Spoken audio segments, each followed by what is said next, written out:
Улсын хурлын сонгуулийн 58 дугаар тойрогт ардчилсан намаас Ханвал дүүрэгт нэр дэвшигч Батхүү болон нийслэлийн иргэдийн төлөөлөгчдийн хурлын 35 дугаар тойрогт нэр дэвшигч Цэрэнбат нар тус дүүргийн 10 дугаар хорооны иргэд сонгогчдоо уулзаж сан сэтгэлдлийг сонслоо. Ханвал дүүргийн 10 дугаар хороо буян тухай 2 цогцлбарын иргэд ардчилсан намын өнгөрсөн 4 жилд хийсэн ажилд онцсон гэсэн үнэлгээг өгч байгаагаа илэрхийллээ. Их бүтээн байгуулалтын ажлыг цаашид үргэлжлүүлнэ гэдгээ илэрхийлж байлаа.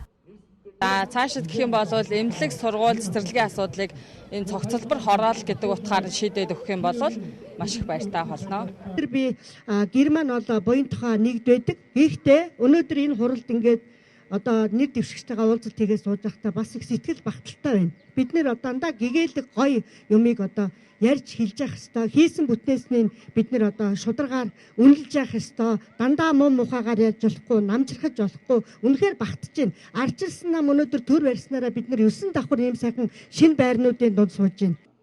Ардчилсан нам өнгөрсөн 4 жил засаглах хугацаанд Улаанбаатар хотын өнгө төрх эрс өөрчлөгдөж, зам, дэд бүтэц, хотын захын гэр хорооллын гэрэлтүүлэг тогтчлт сайжирч хөгжсөөр ирснийг иргэд онцлоо. Их бүтээн байгуулалтын ажлыг цаашид урагшлуулах ардчлалын багийг сонгох хэрэгтэй гэдгээ мөн илэрхийлсэн юм а. Энэ ардчилсан намын хийсэн ажил таалагдахгүй бол дараагийн удаад би аль ч намыг дэмжих хэрэг надад нээлттэй байдаг. Сайн бодлогыг л дэмждэг байх.